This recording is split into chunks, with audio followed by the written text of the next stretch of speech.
Assalamu alaikum everyone. Today I am excited to present my project for EEE 2412 Electronics 2 Sessional.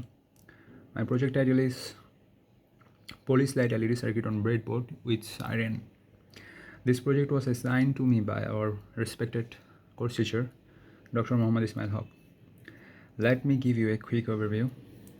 The circuit replicates the flashing lights and sound of a police vehicle. It is built entirely on a breadboard, ensuring a modular and a clear design.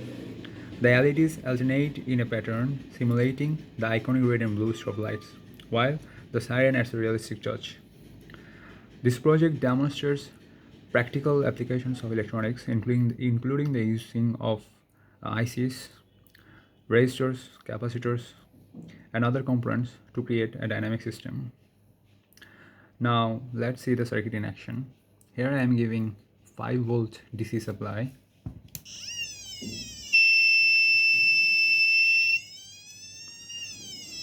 We can see it more clearly when I turn off the light.